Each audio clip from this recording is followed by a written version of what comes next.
Welcome back to Africa 54. I'm Vincent McCory in Washington. Now, in Malawi, the UN Refugee Agency, UNHCR, is helping thousands of Mozambican refugees return home after 3 years in the Luwani refugee camp. The refugees expressed a desire to go home after an easing of tensions between Mozambique's ruling Frelimo party and the opposition, Renamo. Lamek Masina talked to refugees at the camp and reports that they are hopeful for the future, but also realistic.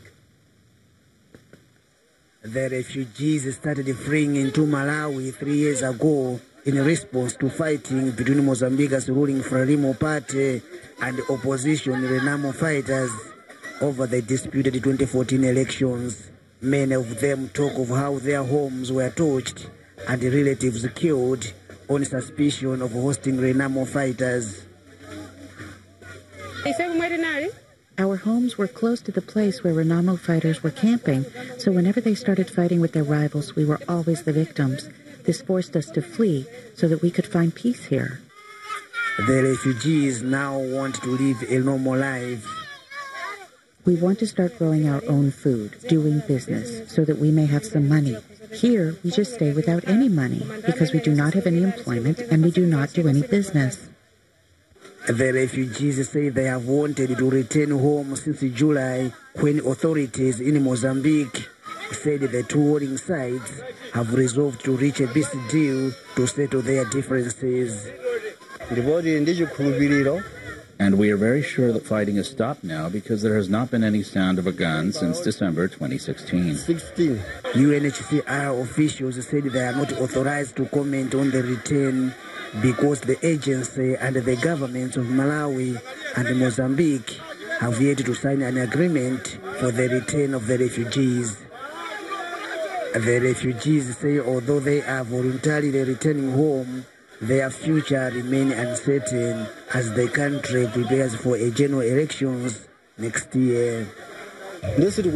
We do not know what the losers or winners will do after elections. We do not know if the losers will accept the loss. So although we are returning, we are doubtful about our safety. But anyway, we just want to go home just for a bit of fresh air.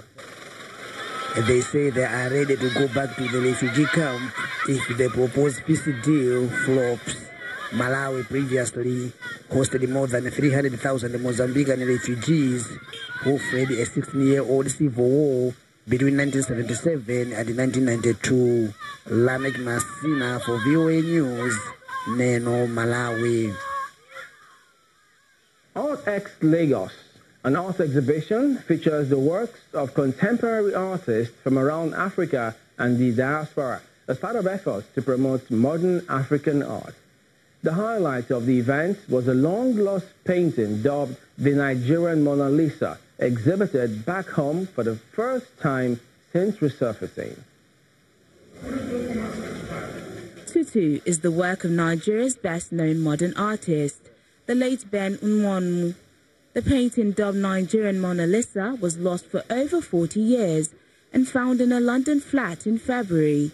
It has been exhibited for the first time since its disappearance. The portrait of Adetutu Ademiluyi, a princess from the Yoruba ethnic group, holds special significance in Nigeria as a symbol of national reconciliation.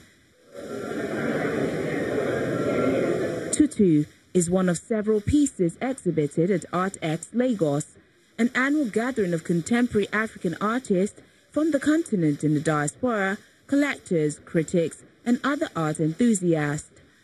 I think we still have more to do. It's never going to be enough because we have to tell our own stories, and it starts with art, it starts with culture, and I believe in those two as the drivers for our continent. It's rare for African art lovers to see pieces by well-known contemporary artists like British-Nigerian Yinka Shonibare, Nigerian scrap metal sculptor Dotun Bukola, and Kenyan sculptor Cyrus Kabiru exhibited simultaneously.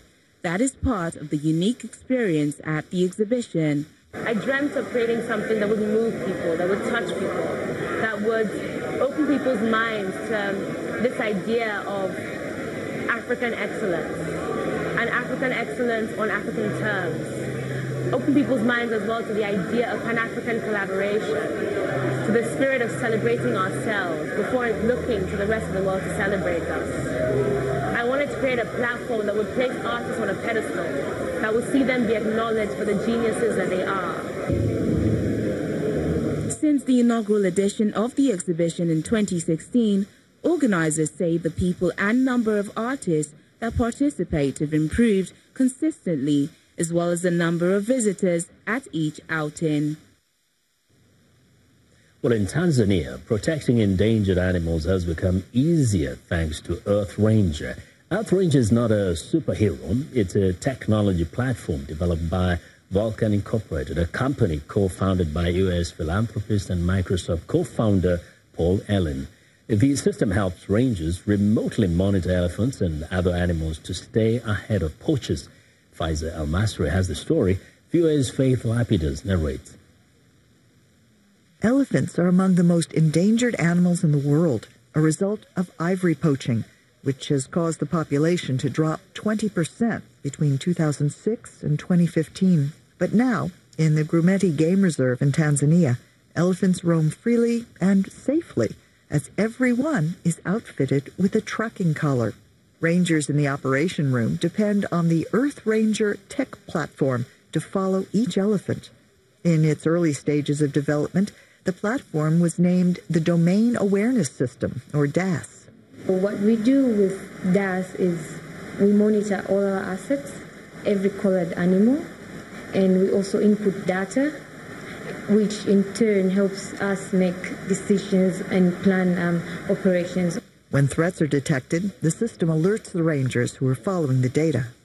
Earth Ranger allows you to, it takes you from being reactive and always behind and always after an animal has been killed or a ranger has been injured or killed, to being proactive, to really being able to anticipate and get ahead of the problem.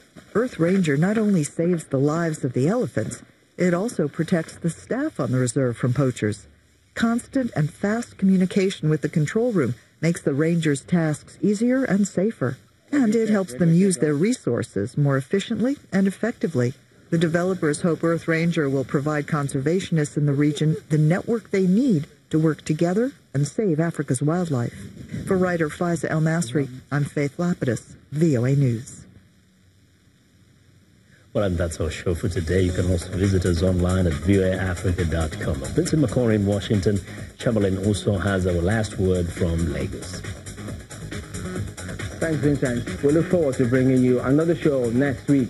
ChannelsTV.com is your source for news, sports, and other programming. I'm Chamberlain Oso. Thank you for watching, and goodbye.